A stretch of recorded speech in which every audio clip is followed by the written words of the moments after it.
जो बहुजन समाज पार्टी की नेता हैं सुश्री बहन कुमारी मायावती जी, उन्होंने एक गाइडलाइन जारी की है, जो भी अपराधी या किसी भी प्रकार के मुकदमे किसी व्यक्ति के ऊपर हैं, उसे पार्टी के अंदर कोई जगह नहीं मिलेगी। एक संवैधानिक देश में हम रह रहे हैं और हमें बराबरी का अधिकार है, चाहे वो महिला हो या पुरुष, एक ही गिनती में हमें गिना जाता है।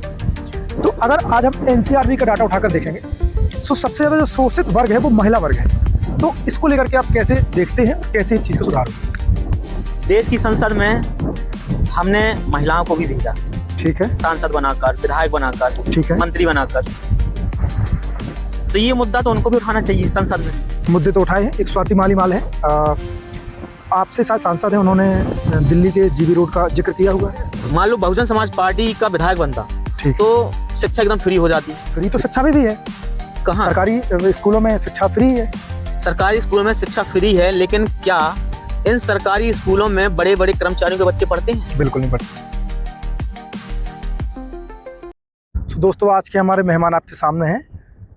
मैं उनसे ही उनका परिचय करवाता हूँ। सो स्वागत है आपका हमारे पॉडकास्ट में। सबसे पहले आप अपना परिचय दीजिए। मेरा नाम शिवम प्रताप वर्मा है और मैं मध्य प्रदेश के पन्ना जिले का निवासी हूँ। गुनौर क्षेत्र जो आता है, गुनौर विधानसभा मेरी विधानसभा लगती है। मतलब यहाँ जो गुनौर के निवासी होते हैं उनकी विधानसभा गुनौर ही आती है। और सामाजिक कार्यों में मैं रुचि रखता हूँ, क्योंकि बचपन से जो चीज़ें मैंने देखी, लोगों की मदद करना, उनकी हेल्प करना, ये चीज़ें मुझे अच्छी लगती हैं। तो इस क्षेत्र में भी इंटरेस्टिंग समाज सेवा के लिए मेरी ज़्यादा रुचि थी। अच्छा, चलिए, मेरे कुछ क्वेश्चन हैं जो राजनीतिक और सामाजिक कार्यों से जुड़े हुए हैं। हम एक एक पॉइंट्स को लेकर के बात करेंगे जी। तो जो सबसे पहले मेरा क्वेश्चन है, आपने बताया कि सामाजिक कार्यों में रुचि रखते हैं और राजनीतिक क्षेत्र में भी रुचि रखते हैं। तो सबसे पहला जो आपसे मेरा क्वेश्चन है वो यही है, आपको सामाजिक और राजनीतिक क्षेत्र में आने की प्रेरणा कहाँ से मिली?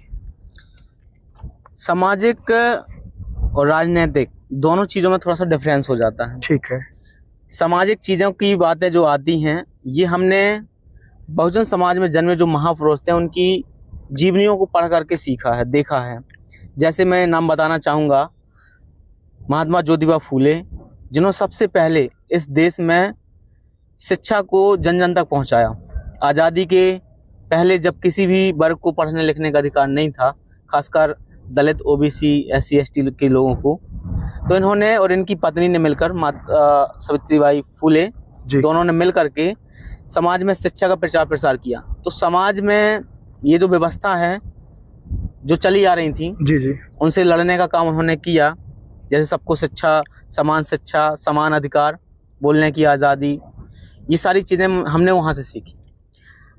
अब जैसा आपने कहा कि राजनीतिक की बात आती है, तो राजनीतिक चीज़ें हमने, हमारी देश की सर्वोच्च नेता कही जाती हैं दलित समाज की, लेकिन वो सर्व समाज की नेता हैं, क्योंकि उत्तर प्रदेश में उन्होंने 4 बार सरकार बनाई और वो करिश्मा करके दिखाया जो कोई अन्य नेता नहीं कर पाया, चाहे वो किसी भी दल के रहे हों। इसलिए मेरी राजनीतिक जो रुचि है उनको देख करके बढ़ती है, मतलब उनसे मुझे प्रेरणा मिलती है। माननीय बहन कुमारी मायावती जी, जो बहुजन समाज पार्टी की राष्ट्रीय अध्यक्ष हैं और उत्तर प्रदेश की 4 बार मुख्यमंत्री हैं, और हम सबके मान सम्मान स्वाभिमान की प्रेरणादायक हैं। तो मुझे राजनीतिक प्रेरणा उन्हीं से मिली। चलिए, ठीक है। मेरा आपसे जो दूसरा क्वेश्चन है वो रहेगा, जो आपके जीवन में सबसे बड़ा टर्निंग पॉइंट क्या रहा जिसकी वजह से आपने सामाजिक कार्य में आने का सोचा? ऐसा मतलब क्या हुआ आपकी ज़िंदगी में कि मतलब आपने और अपनी चीज़ों को छोड़ करके आप यहाँ पर आए? जब मैं छोटा था, मुझे याद है, जब मैं कक्षा 8 में पढ़ा करता था जी, तब हम अमानगंज में रहते थे। पापा जी वहीं पर थे और सभी लोग, पूरी फैमिली, मेरी माता पिता, भाई बहन, सभी अमानगंज में रहते थे। तो वहाँ जहाँ पर हम कमरा लेके रह रहे थे, किराए से रहते थे वहाँ पे, क्योंकि पापा जी जॉब करते थे। तो जहाँ हम कमरा लेके रहते थे वहाँ पास में एक नल था, पानी का नल, वहाँ से पानी भरने जाना पड़ता था हमेशा। अच्छा। तो एक दिन क्या होता है मेरे साथ कि मैं वहाँ पे जब पानी लेने जाता हूँ तो वहाँ एक महिला पहले से उपस्थित होती है, और वो जो बाउंड्री बनी रहती है ना नल की, ठीक है, गोल गोल करके, जी, तो उस नल में मैं चढ़ गया। तब वो महिला पहले से पानी भर रही थी, वो कहती है तुम नल के नीचे उतर जाओ, तुम्हारा छुआ हुआ पानी नहीं लेना पड़ता। अच्छा। तो ये शब्द जब उन्होंने बोले, और महज मैं उस समय 14 से 15 साल का था, कक्षा 8 में पढ़ रहा था, तो मेरे लिए ये जब मैंने पहली बार सुना तो ये चीज़ें नई नई मुझे थोड़ा सा मन में उठी, सवाल पैदा करी, उन्होंने जिज्ञासा पैदा की इस चीज़ को लेकर के कि उन्होंने ऐसा क्यों बोला, तुम्हारा छुआ हुआ पानी नहीं लेना पड़ता। मतलब आपके साथ हाँ, वो मूवमेंट पहली बार हुआ, तो मुझे थोड़ा सा अंदर से गिल्टी फील हुआ कि ऐसी क्या बात हो गई, उन्होंने ये चीज़ ऐसी बोली, क्योंकि कभी मैंने इसके पहले अपने जीवन के 15 साल तक कोई चीज़ नहीं सुनी थी। स्कूल में भी नहीं सुनी? स्कूल में भी नहीं सुनी, कोई भेदभाव नहीं, कुछ नहीं। लेकिन जब वो पहली बार नल में वो घटना हुई, तब वहाँ से मेरे देखने का, सोचने का, समझने का उस दिन से पूरा नज़रिया बदल गया। तब वहाँ से मैंने प्रण लिया कि ये जो चीज़, इसके बीच में एक घटना होने के बाद मैं अपने घर में गया, फिर मैंने अपने यही चीज़ें घर में माता पिता से पूछा कि ऐसी ऐसी कुछ चीज़ें हो गई हैं मेरे साथ। वो आंटी ऐसा बोल रही थी मेरे को कि आपका छुआ हुआ पानी नहीं लेना पड़ता है, तो वो ऐसा क्यों बोल रही थी। फिर माता जी ने बताया कि हम दलित वर्ग से आते हैं, ऐसी वर्ग से आते हैं, तो ये समाज के अंदर एक परंपरा सी चल रही थी, व्यवस्था चल रही थी छुआछूत भेदभाव की। तो वो चीज़ मुझे समझ में आई। फिर उस दिन से मेरा देखने का, सोचने का, समझने का सब नज़रिया बदल गया। तब से मैंने फिर ठान लिया कि आगे चल के बड़े होकर मैं कुछ ऐसा काम करूँगा जिससे सामाजिक व्यवस्थाएं कम हो या ख़त्म हो, कम भी हो। हालांकि सरकारी काम काजों में तो ख़त्म है, सरकारी काम काजों में तो ख़त्म है, लेकिन ज़मीनी स्तर पे आज भी है, तो और ख़त्म हो अच्छे से। मैंने तब से प्रण लिया वहाँ से। चलिए, बहुत अच्छी बात है और बहुत अच्छा लगा आपकी बात सुन करके। बचपन में ही आपने ये प्रण लिया और आज उस बचपन के सपने को लेकर के आज आप काम कर रहे हैं। चलिए, बातचीत आगे करते हुए मैं आपसे जानूंगा कुछ राजनीतिक क्षेत्र के बारे में कि जो आपने अभी अभी थोड़ा सा पैर रखा है राजनीति में, तो मेरा पॉइंट है कि आज की राजनीति में सबसे बड़ी चुनौती क्या है? आज की राजनीति में चुनौतियां तो नए युवाओं के लिए बहुत हैं। अच्छा।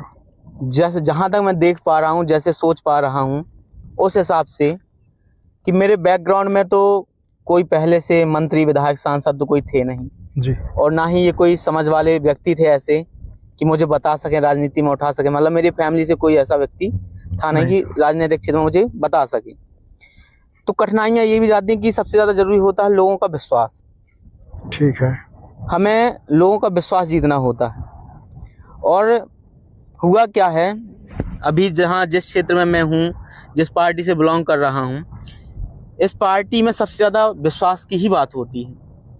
यहाँ पर लंबे अरसे से जो नेता थे, जैसे जो पूर्व प्रत्याशी रहे इसके पहले, मतलब कह सकते हैं हम कि अभी जो चुनाव हुए इसके पहले 2013, 8, हाँ, जो भी मतलब जो भी उसके बाद चुनाव हुए हैं, अभी जो भी चुनाव हुए, तो इनमें जो नेता हुआ थे वो उन्होंने पार्टी छोड़ करके दूसरे दलों में चले गए। तो यहाँ पे एक लोगों का विश्वास टूटा। बिल्कुल। ये उम्र जो थी उस समय तो मेरी, मुझे लगता है 16, 17, 18 साल रही होगी जब वो लोग पार्टी से दूसरी पार्टी में चले गए। जनता जानती है मैं किन की बात कर रहा हूँ, जो पार्टी छोड़ के गए हैं।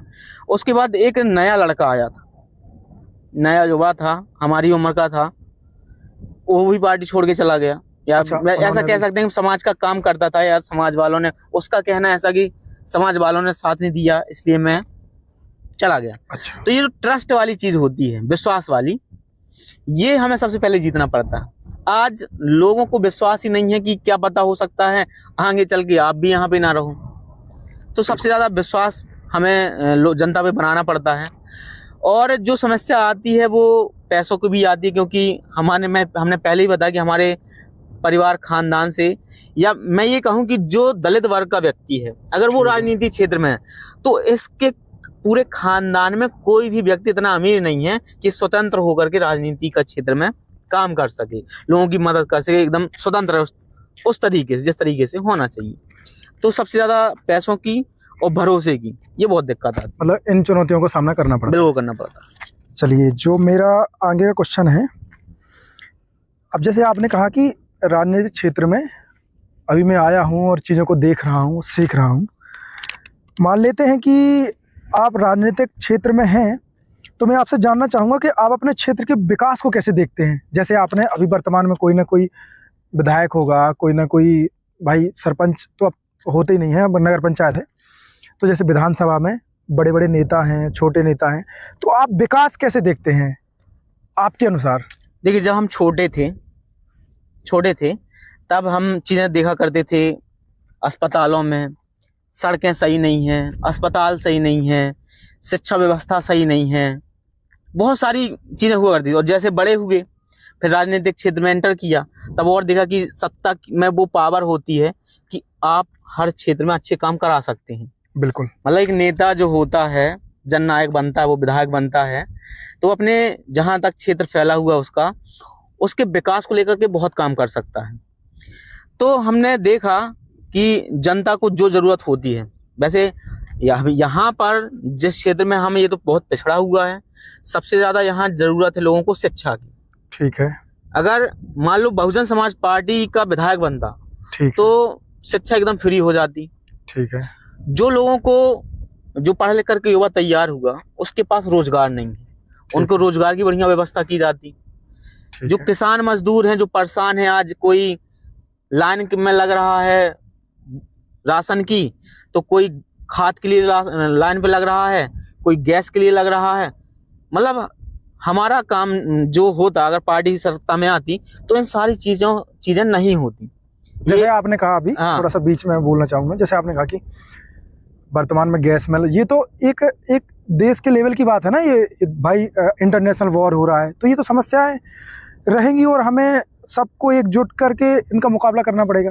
तो और जैसे आपने शिक्षा व्यवस्था की बात की, तो फ्री तो शिक्षा भी है, कहाँ सरकारी स्कूलों में शिक्षा फ्री है। सरकारी स्कूल में शिक्षा फ्री है, लेकिन क्या इन सरकारी स्कूलों में बड़े बड़े कर्मचारियों के बच्चे पढ़ते हैं? बिल्कुल नहीं पढ़ते। अगर पढ़ते तो वहाँ शिक्षा में सुधार होता। ठीक है। वहाँ जो कर्मचारी पढ़ाने जाते हैं वो अच्छे से ध्यान देते, क्योंकि वहाँ कलेक्टर का भी लड़का पढ़ रहा है। हालांकि अभी वर्तमान मुद्दे में नेपाल में देखा होगा, अच्छा। जो बालन जी हैं, वहाँ के राष्ट्रपति, हाँ, बालन साहब बने हैं, उन्होंने ये नियम लागू कर दिया। ठीक है। कि सरकारी स्कूलों में ही शिक्षा ग्रहण करनी पड़ेगी, चाहे वो किसी भी अधिकारी या मंत्री सांसद का लड़का, कोई भी हो, या फिर कोई सबको पढ़ना पड़ेगा। बिल्कुल। तो ये चीज कर सकते थे हम। और मतलब हम देखते भी यही है कि आज दिनांक तक हमने भी गुनौर में शिक्षा ग्रहण की है। कॉलेज जाते थे, कॉलेज लगता नहीं था, क्लास में मैडम आते थे, बैठे रहते थे, कुछ काम वैसा होता नहीं था। स्कूलों में भी हमने देखा है, स्कूल में पढ़ाई होती नहीं थी, मार साहब आके बैठ के मोबाइल चला रहे हैं। अब तो मोबाइल है, तो पहले कुर्सी रख करके आराम किया करते थे। मतलब उतनी कड़ाई से शिक्षा नहीं होती। हाँ, तो इसमें जो टीचर आता है पढ़ाने के लिए, जो प्रोफेसर आता है, जैसे आपने स्कूल की बात करी, कॉलेज की बात करी, तो क्या उनकी निजी एक गलती है प्रोफेसर की? ये पूरे सिस्टम की। अच्छा, सिस्टम की गलती, किसी एक व्यक्ति की नहीं। अगर प्रशासन ऊपर से कड़ा है, ठीक है, अगर वो चाहता है कि हर चीज बढ़िया सुव्यवस्थित तरीके से हो, तो करी जा सकती है। और ये करके भी दिखाया है। उत्तर प्रदेश में देख लीजिए, बहन जी की सरकार रही, तब वहां पर जो शिक्षा व्यवस्था थी, उसका कंपेयर आप अन्य सरकारों से करके देख लीजिए, आपको रिजल्ट मिल जाएगा। तो हम विकास को इसी तरीके से देखते हैं। मतलब हमारा उद्देश्य है कि हम जब सत्ता पे आएंगे तो जनता को बताएंगे कि विकास क्या चीज कहलाती है। मतलब जनता को किसी भी प्रकार से परेशान ना होना पड़े, ये विकास होगा। जैसे आपने कहा कि ये सारी चीज़ें, आपने मैनिफेस्टो बताया अपनी पार्टी का कि हम आएंगे तो ये करेंगे, तो ये जो वादे हैं ये अन्य पार्टियां भी कर चुकी हैं पहले। वो वादे करती हैं, आपने देखा नहीं। मैं फिर वही बात दोहराऊंगा कि आपको 4 बार का शासनकाल उत्तर प्रदेश का देखना चाहिए। बहन कुमारी मायावती जी जब सीएम थी, बिल्कुल, ना उनके शासनकाल में दंगे होते थे, ना उनके शासनकाल में कोई गुंडा मवाली एक्टिव था, सबको जेल में बंद करवा दिया। कोई ऐसे काम जो जनता के हित के लिए, उन्होंने ना किसी जाति धर्म पे बात करी, ना उन्होंने किसी जाति धर्म को बढ़ने दिया। जो संविधान में लिखा है, एक खास बात आप सभी लोग सुनिएगा ध्यान से, बहन जी या बहुजन समाज पार्टी जो काम करती है वो संविधान के अनुसार या दायरे में जो संविधान कहता है। संविधान कहता है सबको स्वतंत्रता, तो सबको स्वतंत्रता, हर धर्म का सम्मान, तो हर धर्म का सम्मान। अनुच्छेद 21 अगर जीवन जीने का अधिकार देता है तो वो सिर्फ किसी विशेष जाति को नहीं देता, सबको देता है। तो संविधान के अनुसार ही ये पार्टी चलती है और इनका जो मैनिफेस्टो है वो संविधान ही है। जो संविधान में है वो इन्हें जमीन पे लागू करना। अभी जो वर्तमान में पार्टियां हैं ये कह करके सत्ता में आई हैं कि संविधान खत्म होने वाला है, इसलिए इनको बचाओ। बहुजन समाज पार्टी तो खत्म हो रही है, उसको वोट ना दो। तो जिस वजह से यहाँ की जनता ने गुमराह हो करके और कांग्रेस को वोट किया, हाँ, अन्य लोगों को हाँ, सपोर्ट किया। लेकिन अब उनको भी समझ में आ गया कि ये लड़ाई संविधान की नहीं थी। संविधान कांग्रेस और भाजपा वाले तो मानते ही नहीं है अच्छे से। सही बात है। अच्छे से भले मानते होंगे, ये विरोध भी करते हैं, उसी संविधान की बदौलत करते हैं। तो संविधान का जो सही तरीके से पालन करेगी वो बहुजन समाज पार्टी ही करेगी। चलिए, बहुत अच्छा लगा आपसे बात करके, और आगे चल के आपसे बात करते हैं कि जैसे राजनीति में हर एक पार्टी में युवाओं की भागीदारी होती है। आप मुझे बताइए कि राजनीति में युवाओं की जो भागीदारी है वो कितनी ज़रूरी है? बहुत ज़रूरी है। युवाओं की भागीदारी इतनी ज़रूरी है, जैसे हम ऐसे उदाहरण से समझ सकते हैं। आज हर व्यक्ति के पास मोबाइल है। ठीक है। मोबाइल हर समय अपडेट मांगता है, मतलब एक समय के बाद अपडेट मांगता है। तो यही चीज़ें हमें पॉलिटिक्स में रखनी चाहिए भाई। अपडेट करते रहना चाहिए खुद को। बैक डेट पे जाओगे तो पिछड़े जाओगे और वंचित रह जाओगे उन चीज़ों से जो चीज़ नहीं कर पाते। ये चीज़ इसलिए कि आज जो समाज है या समाज में लोग हैं या युवा हैं वो जागरूक हैं, पढ़े लिखे हैं, समझदार हैं। देश के बाहर विदेशों में कई जगह पे संसद ऐसी है जहाँ पे युवा सरकार चलाते हैं और जो बुजुर्ग हैं उनको पेंशन देते हैं, लेकिन अपने यहाँ उल्टा होता है। तो अगर युवा राजनीति में आता है तो वो देखेगा, क्योंकि मुझे जहाँ तक मेरा मानना है, जिस तरीके से अगर मैं सोच रहा हूँ, मैं ईमानदारी से काम करूँगा, क्योंकि मुझे नहीं चाहिए। मैं तो उन आदर्श नेताओं से सीखता हूँ जिन्होंने इस देश के लिए बहुत कुछ किया और जब वो मरे तो उनके जेब में एक फूटी कौड़ी नहीं थी। मैं उन नेताओं को अच्छा मानता हूँ। तो ऐसे हमारे देश में बहुत सारे नेता रहे और इन नेताओं से इंप्रेशन होकर के युवा चलता है। वो भगत सिंह आज़ाद को अपना आइडियल मानता है, चंद्रशेखर आज़ाद को अपना आइडियल मानता है, जो आज़ादी के लिए कुर्बान हो गए। तो इस प्रकार के लोगों से आइडियल मान करके आज का युवा चल रहा है। और युवा के आज पास बहुत सारी चीजें हैं। देखिए, आज एआई आ गया। जितना अच्छा एआई का उपयोग हम युवा कर सकते हैं, क्या वो 50 साल के या 70 साल के लोग कर सकेंगे? नहीं कर सकेंगे। जिस प्रकार से आज सोशल मीडिया में बहुजन विचारधारा का प्रचार, बहुजन समाज पार्टी का प्रचार युवा कर रहे हैं, इस प्रकार से काम वो 50 साल के लोग नहीं कर पा रहे हैं। तो मतलब आपके कहने का मतलब जो 50 साल पुराने वो बैठ जाना चाहिए उनको? नहीं, बैठ नहीं जाना चाहिए, उनका तजुर्बा होना चाहिए। अच्छा। उनका तजुर्बा और मौका इनको मिलना चाहिए, इन युवाओं का जोश होना चाहिए। अच्छा। दोनों मिलकर के जब काम करेंगे ना तो सत्ता में भी आएगी। और आपको ही जानकारी के लिए बता दूं, बहुजन समाज पार्टी का निर्देश भी है 50% युवाओं की हिस्सेदारी। एक चीज आप देखिएगा, अन्य दल या अन्य राजनीतिक पार्टियां क्या करती हैं, छोटे छोटे बच्चों को राजनीति में डालती हैं। लेकिन पार्टी का, बहुजन समाज पार्टी का साफ निर्देश है, जब आप 18 साल के हो जाओगे तो आप दावेदारी जमीनी स्तर से लेकर के, जमीनी स्तर मतलब मेरे कहने का छोटे बूथ लेवल से लेकर के आप राष्ट्रीय लेवल तक के युवा राजनीति में जा सकते हैं, लेकिन 18 साल होने के बाद, मतलब पढ़ने लिखने के बाद आपकी अगर आपकी इच्छा है राजनीति में जाने की, जो लोगों की एक एजुकेशन होती है ग्रेजुएशन तक, वो करने के बाद आप आ सकते हैं, आप राष्ट्रीय लेवल तक जा सकते हैं। अच्छा। मतलब काफी सारे संगठन बनते हैं, कॉलेजों के अंदर चुनाव होते हैं, तो ये छात्र संघ जैसे, हाँ, जाति ये समीकरण सही चीज नहीं होती। अभी नेपाल में भी ये लागू किया गया है कि बच्चों को राजनीति से दूर रखा जाए। जब आप 18 साल के हों तो सीधे राजनीति में आ जाइए, बिल्कुल कोई दिक्कत नहीं, क्योंकि वोट डालने का अधिकार हमको 18 साल से मिलता है। तो हमें भी जब वोट डालने का अधिकार मिलता है 18 साल से, तो हमें भी एक प्रतिनिधित्व करने का भी मौका मिलना चाहिए। बिल्कुल। चलिए, बहुत अच्छा लगा, आगे बढ़ते हैं। आप मुझे बताइए कि राजनीति में एक आदर्श नेता की क्या पहचान होती है आपके अनुसार? आदर्श नेता वही कहलाता है जो सबको साथ लेकर के चले। ठीक है।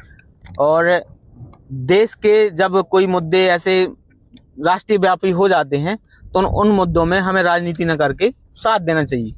और ऐसा काम हमने बहन जी को करते हुए देखा है, तो मैं अपना आदर्श नेता उन्हीं को मानता हूँ और उनसे ही बहुत सारी चीज़ें सीखने को मिलती हैं। वो जो भी शब्द बोलती हैं, उनका एक ट्वीट देश में तहलका मचा देता है। अभी एक कोई नियम आया था यूजीसी को लेकर के, यूनियन ग्रांट कमीशन, तो उसको लेकर के भी उन्होंने एक ट्वीट किया। इसके पहले एक और चीज हुई थी, जब कर्मचारियों को कुछ एक आदेश दिया गया था, हाँ, ये जनगणना वाला, ठीक है, जनगणना के लिए एसआईआर के लिए, तो उसमें समय बहुत कम था। काफी सारे कर्मचारी टेंशन में आकर के उन्होंने समस्या उनको ही, कुछ लोग खत्म हो गए, उन्होंने टेंशन नहीं कर लिया वो। तो ये चीजें उन्होंने अपने ट्वीट पे लिखा, तो उस ट्वीट को देख करके अपना समय बढ़ा दिया था। तो ये ताकत है एक आदर्श नेता की। आज भी उनके कहने पर ये पूरे देश के जितने भी दलित, पिछड़े, ओबीसी समाज के लोग हैं या जनरल समाज के, सभी समाज के जो उन्हें एक अच्छा आदर्श नेता मानते हैं, उनके एक इशारे पर सड़क पे उतर आएंगे। तो एक ऐसी ताकत है वो देश के अंदर, अन्य कोई कह दे तो ऐसा कभी नहीं हो सकता। बिल्कुल। तो मैं उनको ही अपना आदर्श नेता मानता हूं। ठीक है, आप मुझे बताइए, जी, आप मुझे बताइए कि अभी हमने कुछ बातें करी पिछली और कुछ बातें करी हमने आगे को लेकर के, मुझे वर्तमान के बारे में आपसे जानना चाहता हूं कि जो आज युवाओं में बढ़ती बेरोजगारी की समस्या है, उसको कैसे दूर किया जाए और आप इसको कैसे देखते हैं? बढ़ती बेरोजगारी जो है ये आज से नहीं है, ये तो पहले से भी होता है, ठीक है, लेकिन अगर सरकारें समय पर नियम कानून बनाकर समय समय पर वैकेंसी अपडेट करते रहते, जो कर्मचारी रिटायर हो रहे हैं उनके खाली जगहों को भरते जाते, या फिर जो विभागों में रिक्त पद हैं, वही चीज मैं बोल रहा हूँ कि जो रिक्त पद हैं विभागों में, या जो रिटायर होते जो रिक्त पद हो ही जाएंगे, ठीक है, तो उन विभागों को समय पर भरते जाते, और जो पेपर लीक करवा देते हैं हर बार हो जाते हैं, तो इन चीजों पे थोड़ा कड़ी निगरानी रखते, सिस्टम को सही से चलाते, तो बेरोजगारी की समस्या ना आती। बिल्कुल। और हमने भूतकाल के बारे में बात करी, अभी हम थोड़ा वर्तमान की स्थिति जानते हैं आपसे कि जो वर्तमान में युवाओं की बढ़ती बेरोजगारी है उसको कैसे लेकर देखते हैं आप? देखिए, जो बेरोजगारी वाला सवाल है ये तो हर सरकारों में होता है, और हर सरकार इसको अगर चाहे ले तो पूरा कर सकती है। अच्छा। क्योंकि जिस तरीके से ये नियम कानून निकालते हैं जो वर्तमान सरकारें हैं, हम मंचों से बड़े बड़े वादे कर देते हैं 2 करोड़ नौकरियां हर साल देंगे, लेकिन फिर दे नहीं पाते हैं। तो मेरा यहाँ पे ये मानना कि जैसे ही इनको पता चलता कि हर विभागों में जानकारी रखते ही होंगे कि इतने पद खाली हैं, इतने लोग रिटायर हो रहे हैं, तो समय समय पर वैकेंसी निकालते जाएं। जो बच्चे तैयारी करने में लगे हैं, जिनको सरकारी नौकरी की इच्छा है वो सरकारी नौकरी करेंगे, और जिनको नहीं है इच्छा तो वो अपना काम धंधा व्यवसाय वगैरह सब करेंगे ही। बिल्कुल। तो ये जो बेरोजगारी दिखाई देती है ये दिखना बंद हो जाए अगर सरकार सही तरीके से नियमों के अनुसार अपना काम करे। हर बार कहीं पेपर लीक हो जाते हैं, कहीं कुछ हो जाता है, बड़े बड़े वादे भर होते हैं, तो इनमें अगर पाबंदी लगाई जाए सरकार की तरफ से तो बेरोजगारी मिटाई जा सकती है। अच्छा, बढ़ती जनसंख्या भी है, इसका कोई कारण है क्या?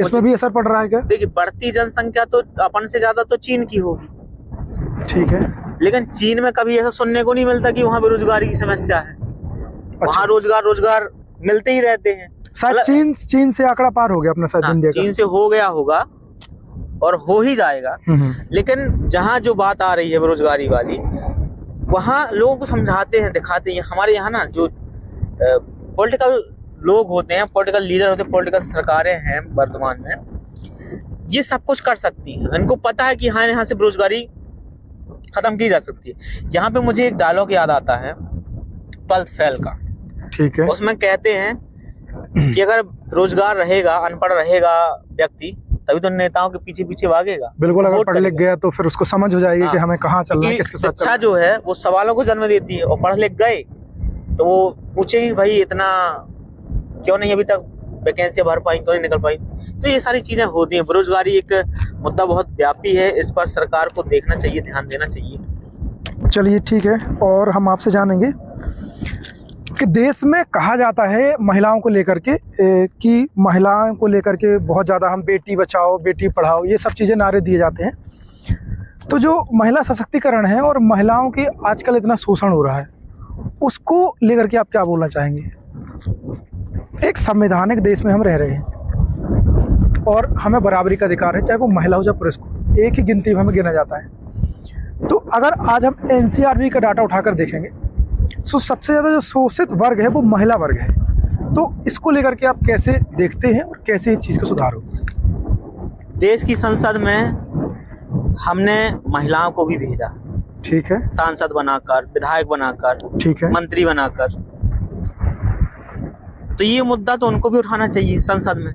बिल्कुल मुद्दा उठाना चाहिए कि भाई जो महिलाओं के ऊपर अत्याचार हो रहे हैं उनको कैसे रोका जाए, उनके निवारण के क्या नियम कानून होने चाहिए। मुद्दे तो उठाए हैं। एक स्वाति मालीवाल है, आपसे शायद सांसद हैं, उन्होंने दिल्ली के जीबी रोड का जिक्र किया हुआ है जी अभी। और यहाँ पर एक चीज़ मैं और बताना चाहूँगा कि हम सरकारों में उनको भेजते हैं जिनके ऊपर केस दायर होते हैं, जो अपराधी लोग होते हैं, हम उनको भेजते हैं। अभी एक मैंने न्यूज़ में ही ये चीज़ देखी थी कि संसद में ऐसे सांसद विधायक हैं जिनके ऊपर रेप केस लगे हुए। अब जब ये संसद में जाएंगे, वहाँ बैठेंगे, तो क्या महिलाओं के लिए नियम कानून निकालेंगे अच्छे बचाव के लिए? बिल्कुल नहीं। अगर संसद में एक बिल पास हो जाए, ठीक है, अगर एक बिल पास हो जाए कि जिसने रेप किया उसको फांसी की सजा दे दो या बीच चौराहे पर उसे लटका दो, लेकिन पास कैसे होगा? क्योंकि संसद के अंदर ही रेपिस्ट बैठे हुए हैं। और ये बात डाटा कह रहा है, सरकारी डाटा कह रहा है, न्यूज कह रही है, सब कोई कह रहा है, हम भी कह रहे हैं कि हाँ ऐसा है। और इस चीज में मैं एक चीज कहना चाहूंगा, कुछ दिन पहले एक न्यूज देखी मैंने अखबार में, वो सोशल मीडिया पे देखी। जो बहुजन समाज पार्टी की नेता है सुश्री बहन कुमारी मायावती जी, उन्होंने एक गाइडलाइन जारी की है, जो भी अपराधी या किसी भी प्रकार के मुकदमे किसी व्यक्ति के ऊपर हैं, उसे पार्टी के अंदर कोई जगह नहीं मिलेगी, ना ही उसे टिकट दी जाएगी। एक गलती एक व्यक्ति ने किया, ऐसे ही एक व्यक्ति को वहां ले गया शपथ वो दिलवाने के लिए, सदस्यता, बहन जी ने उसको निष्कासित कर दिया पार्टी से। तो इस प्रकार का अगर कोई अन्य दल है करके दिखा देना तो ये देश सुधर जाएगा। तो अन्य दलों के जो मुखिया हैं उनके खुद उन पे मतलब किसी का देशद्रोह का मुकदमा लगा है और कोई रेपिस्ट है, इसीलिए तो ऐसे कैसे चलेगा? इसीलिए तो हम भाई साहब कहते हैं कि इस देश में सिर्फ एकमात्र पार्टी है, बहुजन समाज पार्टी, जो आज लोगों को समझ में नहीं आ रही है, लेकिन एक दिन जरूर समझ में आएगी कि ये पार्टी ही देश को अच्छे से चला सकती है। और अगर देखना है तो आप उत्तर प्रदेश का 4 बार का शासनकाल देख लीजिए। अच्छा, मैं बार बार वही चीज कह रहा हूँ, क्यों इसलिए कह रहा हूँ कि उस समय जो उन्होंने करके दिया, क्योंकि देश का सबसे बड़ा राज्य है उत्तर प्रदेश, और उस राज्य में एक दलित नेता ने वो करिश्मा करके दिखाया जो अन्य राज्यों में कभी हुआ ही नहीं। ठीक है। तो इस प्रकार का उन्हें देश की अगर गद्दी भी संभालने का, प्रधानमंत्री की कुर्सी अगर उनको मिल जाए, उनके हाथ में पहुंच जाए, तो वो एक सशक्त महिला कहलाएंगी। और महिलाओं के बचाव के लिए ऐसे ऐसे नियम कानून पास किए जाएंगे। हालांकि हमारे संविधान में है वो चीजें, लेकिन संविधान का पालन सही तरीके से नहीं हो पा रहा। अच्छा, नहीं कर पा रहे लोग। जैसे कई बार सुना है मैंने और देखा भी है कि जैसे बहन जी हैं, अधिकतर उनको कहा जाता है कि एक वो दलित नेता है। तो ये जो टैग है दलित नेता का, इसको कैसे देखते हैं? ये क्यों हर बार दिया जाता है? अगर कोई भी इंसान निकल के आता है, जैसे आप ही हैं, अगर आप अपने विधानसभा में कोई चीज़ कर रहे हैं, अच्छी चीज़ कर रहे हैं या आवाज़ उठा रहे हैं, तो एक आपको एक टैग दिया जाएगा कि ये तो दलित है, दलित नेता है। यार अगर बहन श्री मायावती मुख्यमंत्री बनी थी या फिर आगे चल करके प्रधानमंत्री बनेगी, तो वो तो सबके लिए बनेगी, बिल्कुल, और हर वर्ग के लिए बनेगी। तो ऐसा ये टैग कहाँ से आया और कैसे देखते हैं इस चीज़ को आप? ये जो टैग दिया गया है, ये विरोधी पार्टियों की तरफ से दिया गया है। ठीक है। वो इसलिए ताकि उनका दायरा सीमित हो जाए। तो क्या जब वो सीएम थी तो क्या दलितों के लिए बस किया होगा उन्होंने काम? वही चीज मैं आपको बता रहा हूँ कि उन्होंने तो, और उनकी पार्टी की अब गाइडलाइन भी चेंज हो गई है। अच्छा। और वो हमेशा अपने शब्दों में एक चीज आप गौर करके सुनिएगा, वो कहती हैं दलित शोषित समाज के साथ साथ जो अन्य समाज के गरीब वर्ग के लोग हैं, सबके लिए हम काम करेंगे, और सबके लिए काम किया है। ठीक है। उन्होंने जो सरकारी जमीनें होती हैं, उन्होंने गरीब ब्राह्मणों को भी दी हैं, गरीब ठाकरों को भी दी हैं, और गरीब SC ST OBC के लोग है ही हैं। लेकिन वो पहले प्राथमिकता देती हैं अपने समाज को, क्योंकि वो दलित वर्ग से आती हैं। तो अगर वो पहले प्राथमिकता उस समाज को देती हैं तो क्या गलत है इसमें? बिल्कुल गलत नहीं है। और देना भी चाहिए भाई। जो समाज सदियों से उस चीज से वंचित रहा हो, अधिकारों से वंचित रहा हो, तो उन्हें तो वो अधिकार मिलने चाहिए। लेकिन उन्होंने ऐसा बिल्कुल भेदभाव नहीं किया। उन्होंने हर समाज के लिए, सर्व समाज के लिए काम किया है और आज वो सर्व समाज की नेता है। ये हर जनता को मान लेना चाहिए। उन्हें किसी भी प्रकार से उनसे भेदभाव नहीं करना चाहिए। क्यों? क्योंकि देखिए, अगर उन्होंने हॉस्पिटलाइजेशन किया है या फिर यूनिवर्सिटी जैसी चीज़ें बनाई हैं, तो यार उसमें सभी लोगों के बच्चे पढ़ते होंगे, चाहे वो SC हो, चाहे ST हो, चाहे जनरल हो, चाहे OBC, कोई भी। तो ये जो मानसिकता लोगों की है, तो एक बार अपने आप से पूछ कर देखो या फिर लोगों से पूछ कर देखो या खुद से समझो कि जिस यूनिवर्सिटी में हम जा रहे हैं, ग्रेटर नोएडा जैसे एक बहुत बड़े शहर का उन्होंने निर्माण करवाया था। बिल्कुल। और जहाँ तक मैं गया हूँ वहाँ पे सर, मैंने भी देखा है, आपने जिक्र किया कि उन्होंने उस टाइम पे काम किया था, तो मैं ग्रेटर नोएडा गया था, तो आप भी कभी जाकर देखिए, वहाँ पर जैसे हम कॉलोनियों की जो सड़कें होती हैं वो 60 फुटा हैं। एक 60 फुटा बहुत बड़ी सड़क हो जाती है, एक कॉलोनी की बता रहा हूँ मैं। एक सिस्टमेटिक तरीके से उन्होंने उस कॉलोनी का निर्माण, कॉलोनी के पूरे शहर का निर्माण किया। तो मैं तो देख के आया हूँ।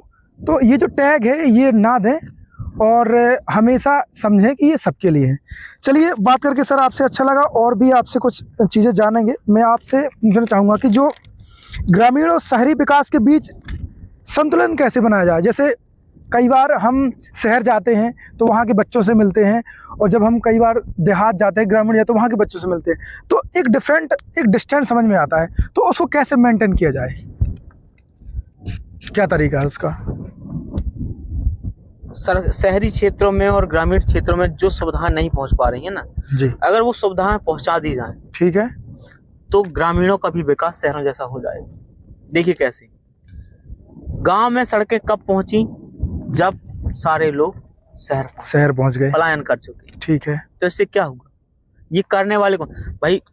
देश का शासन जो चला रहे हैं वो देश का मुखिया या देश का राजा कहलाता है। ठीक है। वही राजा की प्रजा होती है। इस प्रजा को तो परेशान होना ही नहीं चाहिए। बिल्कुल। इनको हर जगह पे हर समय पर देखना चाहिए। लेकिन जो सत्ताधारी लोग बैठ जाते हैं अपने घर बनाने में, अपनी जेबें भरने में, अपनी 7 पीढ़ियों के लिए साम्राज्य इकट्ठा करने में, पैसा इकट्ठा करने में, अगर ये लोग गांव की तरफ थोड़ा सा देखें, क्योंकि देश की आधी आबादी गांव में रहती है और गांव में रहने वाले लोग ही इस देश को चला रहे हैं। क्योंकि जो खेती बाड़ी होती है ये गांव से होती है। ठीक है। गांव के बच्चे ही पहले अशिक्षा के कारण निकल नहीं पाते थे। आज गांव-गांव में योजनाएं चली कि पास में ही स्कूल होना चाहिए, वहाँ के बच्चों को वहाँ पढ़ाया जाना चाहिए। लेकिन जो गरीबी स्थिति है, जो गरीब परिवार के लोग हैं, वो पढ़ ही नहीं पाते हैं, वो इस प्रकार से नहीं पढ़ पाते हैं। जो मजदूरी करने वाला इंसान है उसका भरण पोषण हो रहा है शहर में, और उसका जो बच्चा है वो भी साथ में जा रहा है। अब शहर में जाने के बाद उस बच्चे की पढ़ाई नहीं होने वाली। बिल्कुल। मतलब ये जो पलायन करके लोग जा रहे हैं, अगर हम इनका पलायन रोक दें तो बहुत सारी चीजों में बदलाव हो सकता है। ठीक है। एक तो रोजगार, हाँ, रोजगार के चल रही हैं, रोजगार की योजनाएं चल रही हैं, लेकिन योजना किस में चल रही हैं? कागजों में। मनरेगा चल रहा था, मनरेगा कागजों में चल रहा है। जो काम होते थे गांव में वो मशीनों के द्वारा करवाए जा रहे हैं, और उन गरीबों को या उन मजदूरों को पैसे दे जाते हैं जो उनकी साठगांठ बंधी रहती है। मतलब सिस्टम सही तरीके से काम कर ही नहीं रहा। मतलब सिस्टम ही ऊपर से पूरा बिगड़ा हुआ है। और चीजें ये है कि गांव के बच्चों के लिए वो सुविधा पहुंचाएं, जैसे शिक्षा के लिए सिर्फ स्कूलें ही नहीं, उनके लिए पुस्तकालय की व्यवस्था। आज डिजिटल का जमाना है, इंटरनेट का जमाना है, तो उनके लिए एक डिजिटल बोर्ड वगैरह ऐसा कुछ देना चाहिए बच्चों को पढ़ने के लिए। जो आजकल मैंने देखा है कि प्राइवेट स्कूलों में ये चीजें पाई जाती है। तो ये सरकारी बच्चों के, गरीब बच्चों के पास भी हो तो वो इसको मात दे सकते हैं। ये जो दुनिया बन गई है ना, आज अमीर और अमीर होता जा रहा है, गरीब और गरीब इसलिए होता जा रहा है। देखिए सरकार फ्री में बांटने में लगी है सब कुछ। ठीक है। क्या फ्री में बांट रही है? 5 किलो राशन। भाई आपकी 80 करोड़ जनसंख्या 5 किलो राशन पर निर्भर है। बंद कर दोगे तो क्या करेगी? अगर सरकार ये राशन बंद कर दे तो क्या करेगी जनता? इनको फ्री पैसे हर महीने दिए जा रहे हैं लाडली बहना योजना की, और वो पैसे किसके दिए जा रहे हैं? आपके जो स्कॉलरशिप बच्चों को मिलती है, ठीक है, या कर्मचारियों को जो वेतन मिलती है, उन वेतन उनकी होड़ लगा करके इनको पैसे दिए जा रहे हैं। इसलिए ताकि सरकारों का प्रचार प्रसार हो सके, ये सरकार आएगी तो लाडली बहनों को इतना मिलेगा, वो सरकार आएगी तो ये मिलेगा, जबकि ये होना नहीं चाहिए। ये लालच देकर के सरकार में आते हैं। तो जनता को भी समझना चाहिए कि यार हम गलती क्या कर रहे हैं। हमें जो आज फ्री में दे रहा है वो ले भी तो रहा है।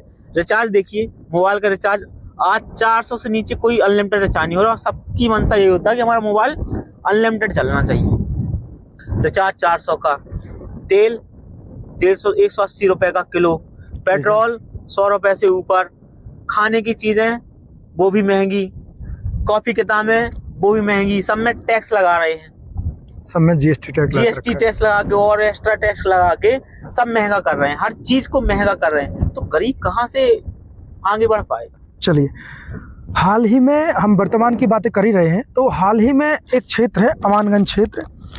अमानगंज क्षेत्र के पास एक मडला में चल रही एक आदिवासी आंदोलन को आप कैसे देखते हैं? जो उनका जो टैग है कि हम जल जंगल जमीन को हम बचाने का प्रयास कर रहे हैं, तो आप उस चीज़ को कैसे देखते हैं, उस आंदोलन को? अमानगंज की बात जो आपने बताई, यहाँ पर मडला के क्षेत्र के आसपास अमानगंज और वहीं आसपास क्षेत्र है।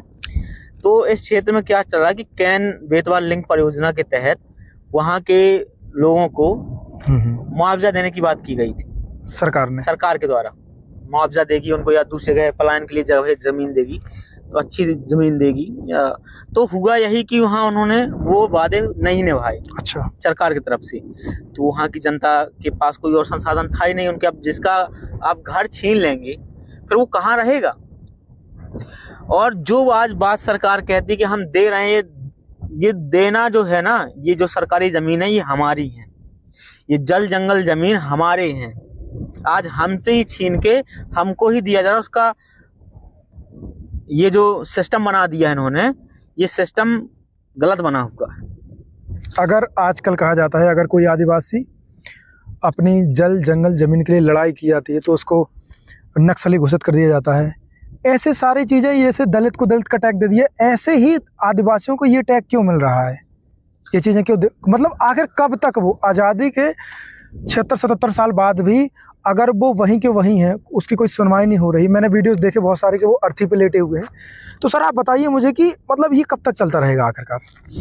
ये कब तक चलता रहेगा, अगर जनता को जानना है तो ये जब तक चलता रहेगा जब तक तुम अपना नेता नहीं बना लोगे, अपने बीच का व्यक्ति नहीं बना करके संसद में। क्योंकि सारे नियम कानून जो पास होते हैं वो आपके घर से पास नहीं होते हैं, ना आपके जिले से पास होते हैं, वो संसद में जब बैठते, जब कानून बनता है वहां से पास होते हैं। आपसे मेरा क्वेश्चन है, सबसे बहुत महत्वपूर्ण क्वेश्चन है ये।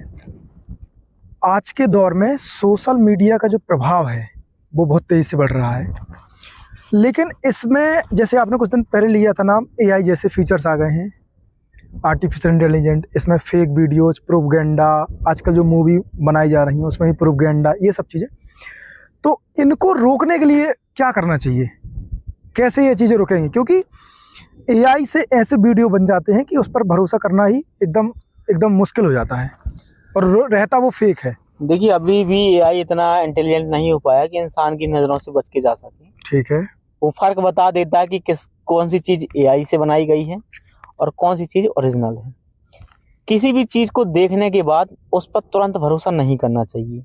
ठीक है, पहला पॉइंट। हाँ, उसकी जांच पड़ताल करनी चाहिए कि उस व्यक्ति ने क्या सच में ऐसा कहा है या नहीं कहा है, या जिस चीज़ के बारे में वो वीडियो वगैरह या जो भी फोटो वगैरह है, ये सच में है ऐसा या नहीं। आपको जांच पड़ताल करने के बाद ही उस पर विश्वास करनी चाहिए।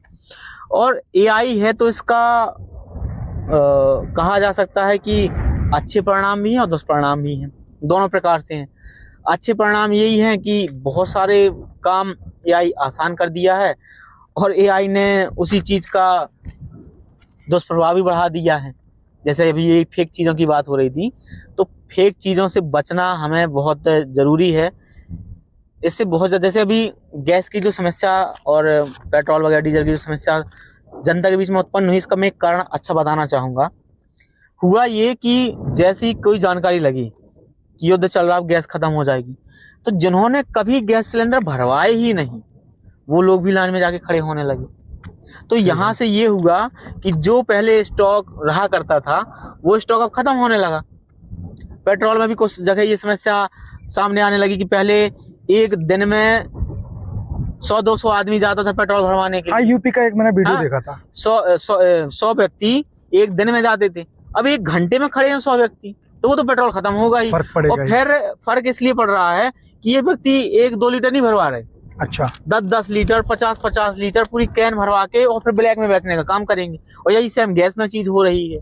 तो इस तरीके से ये चीजें AI के द्वारा भी हो रही हैं, फेक जानकारियां जैसे ये चीजें हो। तो इस चीज को हमें समझना चाहिए। और देश में अगर कोई समस्या है तो हमारी भी जिम्मेदारी बनती है, हम भी इस देश के नागरिक हैं, उससे लड़ने का प्रयास करें, बिल्कुल। उसको समझने का प्रयास करें, शांति व्यवस्था बनाए रखें, किसी भी चीज से रिलेट मतलब इस आपदा की समस्या जो आपदा आती है इस पर हमें अवसर नहीं तलाशनी चाहिए, बिल्कुल सबको मिलकर के साथ लड़ना खड़े चाहिए। रहना चाहिए। और अक्सर यही हुआ है, जब भी देश में कोई समस्या ऐसी आई है तो हर राजनीतिक पार्टियों ने मिलकर लड़ाई करी। अच्छा चलिए, आप अभी युवा हैं और युवा के साथ साथ अभी राजनीतिक और सामाजिक कार्यों में रुचि रखते हैं और चलते भी हैं। आप बताइए कि चुनौतियों को सामना तो आपने बता दिया करना, कैसे क्या करना पड़ता है, कैसे करना। आप बताइए जो आपकी आलोचनाएं होती हैं राजनीतिक क्षेत्र में, सामाजिक कार्यों में, उनका सामना कैसे करते होंगे आप? क्योंकि कई लोग डिमोटिवेट करते होंगे, बहुत सारी चीज़ें होती होंगी, तो उनका सामना कैसे करते हैं? आलोचनाएं तो सिर्फ मेरी ही नहीं, बड़े बड़े लीडरों की होती हैं, सभी की होती हैं। और आलोचना उन्हीं की होती हैं जो काम करते, बिल्कुल। जो घर में बैठे रहते हैं उनको तो कोई मतलब ही नहीं है। और हम जिस वर्ग से आते हैं हमने वो चीज़ें देखी हैं जो शायद किसी ने नहीं देखी हों, और हम इस वर्ग के लिए ही लड़ रहे हैं। और ये वर्ग ऐसा कि हमसे लड़ रहा है, हम इस वर्ग की आज़ादी के लिए लड़ रहे हैं, और ये वर्ग गुलाम बने रहने के लिए हमसे लड़ रहा है। अच्छा, तो ये आलोचनाएं के शिकार हम हो जाते हैं, और कई बार हुए भी हैं। लोग यही कह देते हैं कि आगे चल के आप भी उन्हीं के जैसा करोगे, ठीक है। तो भाई एक बार आप हमारे ऊपर भी तो विश्वास करके देखिए, जैसे आपने अभी तक अन्य लोगों पर किया है। शायद हो सकता है जैसा वो लोग निकल गए हम ना निकल पाए, बिल्कुल, हम अच्छे निकल जाएं।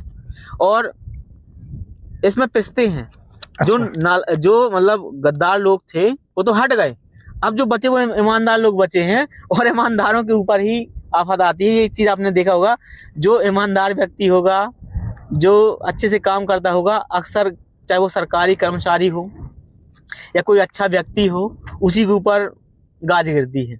बिल्कुल। और जो व्यक्ति होते हैं हाँ, उनको क्या मतलब है? कोई मतलब ही नहीं होता। कोई मतलब ही नहीं। अच्छा, मेरा आपसे एक आखिरी क्वेश्चन था, आखिरी आपसे क्वेश्चन बहुत महत्वपूर्ण रहेगा मेरा, और मैं चाहूँगा कि आप थोड़ा सा इसको विस्तार में बताएं। आप मुझे बताइए कि अगर आप राजनीति और सामाजिक कार्यों में नहीं होते तो आपका रास्ता कौन सा होता? बहुत अच्छा क्वेश्चन है। अगर राजनीति और सामाजिक क्षेत्र में नहीं होता, और मैं क्यों हूँ इसका कारण मैंने पहले ही बता चुका हूँ कि मेरे साथ जो घटनाएं घटी, इस वजह से मैं इस क्षेत्र में आया। और राजनीति में मैंने देखा कि जिस पार्टी से हमें सब कुछ मिला, जो सम्मान मिला, जो पहचान मिली, वो हमें बहुजन समाज पार्टी से मिली। ठीक है। आज इस पार्टी की देन है जो हजारों संगठन तैयार हो रहे हैं समाज के अंदर, क्योंकि इस पार्टी ने वो ताकत दे दी हर वर्ग के समाज को, किसी एक वर्ग को नहीं। ये लोगों की गलतफहमी है कि सिर्फ एक जाति को पार्टी ने महत्व दिया है। हर जाति के वर्ग के अंदर राजनीतिक चेतना पैदा कर दी इस बहुजन समाज पार्टी ने। तो इस पार्टी की वजह से आज अन्य दल ऊपर उठ रहे हैं, नई नई चीज़ें निकल के सामने आ रही हैं, और जो सम्मान वगैरह हमको इस पार्टी से मिला, जी जी, इस वजह से हम इस पार्टी के अंदर हैं और ये काम कर रहे हैं। अगर हम ये चीज़ ना सोचें, नहीं, आप मान लीजिए, मैं आपसे ये कह रहा हूँ कि अगर आप राजनीति और सामाजिक कार्यों को छोड़ दो, आप नहीं करते, हाँ वही मैं बोल तो रहा आप हूँ क्या कि अगर हम ये चीज़ ना सोचें जी कि मुझे राजनीति नहीं करनी है, मुझे समाज सेवा नहीं करनी है, तो वही मैं पढ़ाई लिखाई करके कोई अच्छी सी नौकरी करता। बिल्कुल, नौकरी करने के बाद अपना जीवन यापन बढ़िया से करता, अपने परिवार को देखता हूँ, और फिर समाज से मुझे कोई मतलब ही ना रहता। बिल्कुल। लेकिन जब हम महापुरुषों का त्याग, बलिदान, उनके द्वारा किए गए एक समाज के लिए, एक समाज के लिए और सर्व समाज के लिए कार्य, तो वो चीज लगती है कि यार हमें भी कुछ करना चाहिए। उन चीजों को आपने पढ़ा, फिर प्रेरणा मिली। अगर वो चीज मैंने ना पढ़ी होती, जैसे बहुत सारे समाज के अंदर लोग पढ़े हुए हैं, उनको पता ही नहीं है कि बाबा साहब कौन है, कांसीराम साहब कौन है, मायावती कौन है, और ज्योतिबा फूले साहब कौन है, माता सावित्रीबाई फूले कौन है, उन्हें पता ही नहीं इनके बारे में। रविदास जी कौन थे, महात्मा गौतम बुद्ध कौन थे, कबीरदास कौन थे, उन्हें कभी जाना ही नहीं इस चीज के बारे में। तो वो आज अपना जीवन बहुत अच्छे से जी रहे हैं और कोई मतलब नहीं, और ना कोई उनकी मतलब कोई आलोचना होती है, ना कुछ होता ना है, उनका कुछ होता है, आलोचना कोई दिक्कत नहीं होती। हाँ, तो ये दिक्कतें अच्छा। उनको होती ही नहीं है। लेकिन हमने उनके संघर्ष को पढ़ा, हमने उनकी चीजों को पढ़ा, हमने उनको जाना, और वो चीज हमारे साथ हुई ना यार। जो हम, अगर मैं ये कह दूं कि समाज में जो व्यवस्थाएं रही हैं, छुआछूत, भेदभाव, ऊंच नीच, जातिवाद, ये मेरे साथ नहीं हुआ, तो मैं कह ही नहीं सकता, क्योंकि मेरे साथ हुआ है। अगर ना हुआ होता तो मुझे वो चीज फील ही नहीं होती।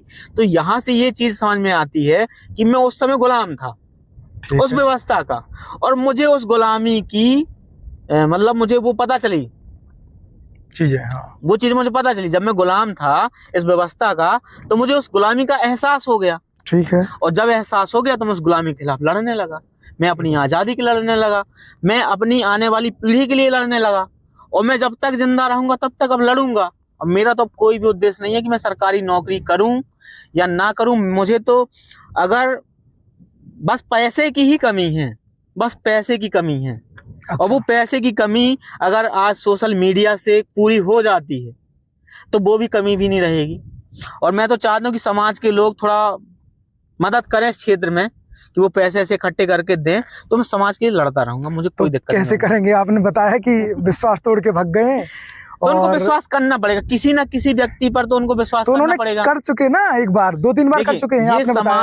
ये समाज जो है वो नेता बनाना भी जानता है और नेता को बिगाड़ना भी जानता है। समाज के ऊपर, सब समाज के ऊपर है। बिल्कुल। जो समाज है, मतलब ये जो होता है ना, हमारी ताकत जो होती है वो समाज होती है, और हमारी कमजोरी भी समाज ही होती है। ठीक है। देखिए, मैं चुनाव के समय में क्या कहा करता हूँ लोगों से, कि जब विरोधी दल के लोग जब हमारे पास आते हैं, क्योंकि उनके पास पैसा होता है, तो आप तो उनके पैसों में बिक जाते हैं, वोट दे देते हो। तो मैंने कहा कि अपनी वोट की कीमत बढ़ा के देखो, तो उनका पैसा भी जाएगा, फिर वोट भी मत देना। दो चीजें कर देना। और ये चीज मैंने साउथ के एक्टर हैं विजय थलापति, अच्छा, उनकी पार्टी भी है उनकी। अच्छा। उनकी मूवीज मैंने देखा है। एक मूवी वो कहते हैं कि जब चुनाव के लिए आपके पास पैसे देने या दारू मुर्गा बांटने के लिए अगर ये लोग आए प्रत्याशी, तो इनसे अच्छा पैसा ले लो, दोगुना चौगुना पैसा ले लो, और फिर इनको वोट भी मत दो। तो दो तरीके से हार जाएंगे, दो तरीके से ऐसे हार जाएंगे कि वो पैसे से भी हार जाएंगे, कमजोर हो जाएंगे, और सत्ता में भी नहीं आएंगे, और सत्ता में अपना व्यक्ति बैठ जाएगा। तो ये चीज अगर जनता करने लगे ना, तो ये मान के चलिए कि देश में सुधार हो जाएगा। और सर, जनता को भी ये सोचना चाहिए कि जो हमें पैसे से खरीद रहा है वो हमारे लिए क्या ही करेगा। ये सही बात है ना, जनता को सोचना चाहिए। आज जो हमें पैसे दे रहा है, जो आज हमें लाभ दे रहा है, योजना बना के फ्री में पैसा बांट रहा है, तो वो हमसे लेगा भी। ये चीज भी जनता को समझना चाहिए। सबसे ज्यादा जरूरी है जनता की सोच। और जनता जिस दिन जागेगी, जनता जाग रही है। आप जितने लोग भी वीडियो देखेंगे, कुछ ना कुछ तो सोचेंगे, भाई हाँ, हमें ये चीज नहीं करनी चाहिए, शायद इसकी बात मान लेनी चाहिए। और मुझे तो ये लगता है भाई कि हम ही वो समाज के अलग लोग हैं, जिस समाज से अलग होकर के चलते हैं, कुछ अलग सोच रखते हैं। और हमें अपने जीवन में अगर आज के दिन, कल के दिन मृत्यु भी हो जाएगी, तो हम ये सोचेंगे, अपने आप में गर्व करेंगे कि हमने समाज से वो हट के काम किया जो किसी ने काम नहीं किया। चलिए, आपसे मिलकर बहुत अच्छा लगा। और दोस्तों, आपने इस वीडियो में जो देखा उसमें आपकी हम राय जानना चाहेंगे, तो कमेंट के रूप में अपनी राय रखें। हमें मिलकर बहुत अच्छा लगा। चलते हैं। जय भीम, जय भारत।